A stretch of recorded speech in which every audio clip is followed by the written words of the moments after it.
భూమాఫియా పైన వాళ్ళందరినీ కూడా పడతామని చెప్పాడు. తర్వాత ఈ మద్యం వచ్చేసి కూడా బెల్ట్ షాపులు పెట్టే వాళ్ళకి ఒకటే బెల్టే తీస్తానంటున్నాడు. ముఖ్యమంత్రి గారు నేను కోరుతా ఉన్నాను, చాలా తూర్లు చెప్పారు మీ అందరు కూడా, మీ కొత్త పాలసీ ఇంట్రడ్యూస్ చేసేటప్పుడు కానీ ఆ తర్వాత యాక్షన్స్ అయిపోయినప్పుడు కానీ పెద్ద ఎత్తున వార్నింగ్ కూడా ఇచ్చారు. ఎక్కడ కానీ బెల్ట్ షాపులు అనేది కూడా ఉండకూడదని. తర్వాత ఈ షాపులన్నీ ఓపెన్ అయిన తర్వాత ఒక నెల తర్వాత అక్కడ జరుగుతున్న దుష్పరిమాణాలు, ఎక్కడంటే అక్కడ తాగి పడిపోతా అంటే గ్రామీణ ప్రాంతాలను చూస్తుంటే మీరే చెల్లించిపోయి వారందరూ కూడా మా పార్టీ వారైనా కూడా సహించేది లేదని చెప్పేసి వార్నింగ్ కూడా ఇవ్వడం జరిగింది. మళ్ళా నిన్న కూడా ఇవ్వడం కూడా జరిగింది. ముఖ్యమంత్రి గారు ఒకటే తెలుసుకోవాలి, బెల్ట్ తీసేది నువ్వు బెల్ట్ తీసావులే కానీ బెల్ట్ తీసేంత సులభం కాదు ఈ బెల్ట్ మాఫియా అనేది, బెల్ట్ షాపులు తీసేసేదని చెప్తాను. ఏమన్నా అడిగితే ఎక్కడున్నాయో చెప్పండి అని చెప్పి అడుగుతున్నారు అందరూ కూడా. అసలు ఎక్కడ లేవో చెప్పండి అని చెప్పి నేను అడుగుతాను. ఏ గ్రామానికైనా వెళ్ళండి, 1-2 బెల్ట్ షాపులు కూడా ఉన్నాయి. ఎక్కడ కానీ ఏ గ్రామానికైనా వెళ్ళండి. అసలు నేను మిమ్మల్ని అడిగేది, అసలు మీ మాట ఎమ్మెల్యేలు వింటున్నారు. ఎందుకంటే నేను కూడా చాలా సంవత్సరాల నుంచి సుదీర్ఘంగా కూడా రాజకీయాల్లో ఉన్నాను. చిన్న కాలేజ్ ఇంటర్మీడియట్ స్కూల్ లెవెల్లో నుంచి కూడా రాజకీయాలు కూడా గ్రహిస్తూ ఉన్నాను.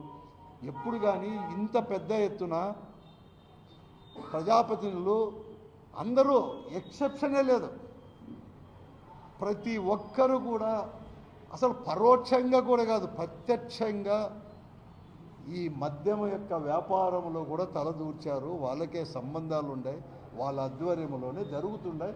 ఏదో అనంతపురం జిల్లానే అనుకున్నారు, రాష్ట్రమంతా కూడా ఇదే పరిస్థితి. మీ మంత్రుల వరకు కూడా నువ్వు ఇంకా ఇంతవరకు నీకు తెలియదా అని చెప్పి నేను అడుగుతాను. మాటలు చెప్తే కాదు, అసలు నీ మాట వాళ్ళు ఎమ్మెల్యేలే వినడం లేదా? లేకపోతే ఎమ్మెల్యేలకు ఏమన్నా లోపల ఒక మాట చెప్పి బయట నేను మాట్లాడుతూ అంటాను, మీ పని మీరు కానిచ్చుకోండి ఏమని చెప్పారా అని చెప్పి నేను అడుగుతాను. అసలు లా అండ్ ఆర్డర్ ఉందా అండి జిల్లాలో? అసలు ఎప్పుడైనా చూసాం? అసలు మద్యం షాపుల కోసం పోలీస్ ప్రొటెక్షన్ పెట్టి ఎక్సైజ్ డిపార్ట్మెంటే కాదు, అసలు ఈరోజు ఇంకా ఇప్పటికి కూడా 2 నెలలు 3 నెలలు అవుతా ఉంది యాక్షన్ షాపులు ఓపెన్ చేసి. ఇంకా కూడా జిల్లాలో కొన్ని నియోజకవర్గాల్లో ఎమ్మెల్యేలను కాదని షాపులు కూడా ఓపెన్ కూడా చేయలేని పరిస్థితి ఈరోజు ఈ జిల్లాలో కూడా నెలకొని ఉంది. ఇవన్నీ తెలీదా ముఖ్యమంత్రి గారికి? పోతే మనం తెలియకపోతే ఎవరు కనీసం అధికారులను పంపండి, మా ఇంట్లో వాళ్ళైనా చెప్తాం ఎక్కడెక్కడ ఏముండాయి అనేది కూడా, ఎక్కడ లేవో చెప్పి తెలుసుకోవాలని చెప్పేసి నేను కోరుతాను. ఊరికే మాటలకు మాత్రమే చేయొద్దండి. ఇదే కాదు, నువ్వు అంతా కదా, నువ్వు చాలా చెప్పినావు కదా ఇంత. ఈరోజు అసలు ఎక్కడన్నా ఉందండి?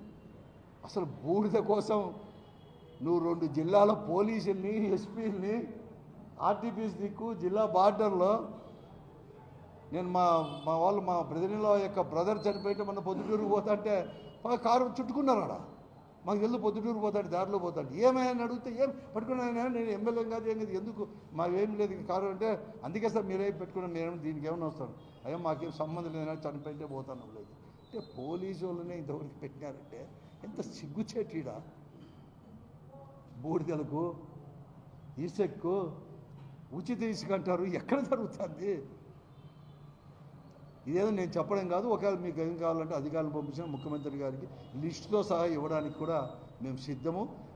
నేను మా వరకు కూడా ఎందుకు మీ పార్టీ వాళ్ళని అడిగినా కూడా పోతే ఎవరైనా ఇస్తారు, మీరు కంట్రోల్ చేయండి, మొత్తం మాటలకు పరిమితం కాదండి. లా అండ్ ఆర్డర్ తప్పవుతుంది, పోలీసు వాళ్ళు ఇదే పనులు ఉన్నారు, చాలా వర్స్ట్గా కూడా ఈ జిల్లాలో కూడా తయారైపోయింది. ఇప్పుడైనా కానీ చేయండి అని చెప్పేసి కూడా నేను ప్రత్యేకంగా కోరుతా ఉన్నాను.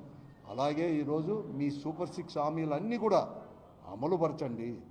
ఎందుకంటే ఈ రాష్ట్రము, ఎందుకంటే జగన్మోహన్ రెడ్డి చాలా స్పష్టంగా చెప్పారు, మేము కూడా అడిగాం, మేనిఫెస్టో రిలీజ్ చేస్తున్నావు, మనం కూడా ఇప్పుడు వాళ్ళంతా కూడా హామీలు ఇచ్చారు, తెలుగుదేశం పార్టీ కూటమిగా ఏర్పడి మనం కూడా ఇస్తామంటే ఒకే ఒక మాట చెప్పాడు, బహిరంగ చెప్పాడు, మాకు చెప్పాడు జగన్మోహన్ రెడ్డి గారు, ఇంకా నేను పెంచి ఇవ్వలేను, ఇంతకంటే కూడా ఇవ్వలేను అని చాలా స్పష్టంగా చెప్పారు. కానీ అన్నీ తెలిసిన అప్పులు చేశారు 14 లక్షల కోట్ల రూపాయలు, 14 లక్షల కోట్ల రూపాయలు అని చెప్పి అప్పులు ఏర్పడినాయని చెప్పి మేము పెంచుతామని మాట ఇచ్చి అమలు పరుస్తామని మాట ఇచ్చి సూపర్ 6 తర్వాత అధికారంలోకి వచ్చినాక అప్పులు 10 లక్షల కోట్లని, మళ్ళీ కూడా 6 లక్షల 70 కోట్లు మాత్రమే అని చెప్పిన వాళ్ళు, అంటే మీరు అనుకున్న దానికంటే కూడా అప్పులు తక్కువ అని మీరే ప్రకటించుకున్నాక ఎందుకు అమలుపరచలేరు హామీలు అని చెప్పేసి మేము అడుగుతాం.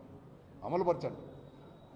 అమలుపరచకపోతే ఈ ప్రభుత్వానికి మెడలు వంచడానికి కూడా ఈరోజు సిద్ధంగా ఉన్నారు ప్రజలు కానీ మేము కానీ అందరూ కూడా మేము కూడా చేసాం. అమలు కనీసం మేము ప్రతిపక్ష పార్టీ పోషించమని ప్రజలు అడిగినప్పుడు ఏదైతే హామీలు ఇచ్చారో ప్రజా ప్రయోజనాలను కాపాడాల్సిన బాధ్యత కూడా మా పైన ఉంది, వైఎస్ఆర్ కాంగ్రెస్ పార్టీ పైన కూడా ఉంది. కూడా ఈరోజు కూడా అందరితో కలిసి కూడా అమలు పరిచేటట్టు కూడా మేము చేస్తామని చెప్పేసి కూడా తెలుసు. నిన్న చెప్పినట్టు కూడా అన్నీ కూడా గుంతకళ్ళు ఇవన్నీ కూడా రిజర్వాయర్లు ఇవన్నీ కూడా వెంటనే పూర్తి చేయాలని చెప్పేసి కూడా నేను డిమాండ్ చేస్తాను.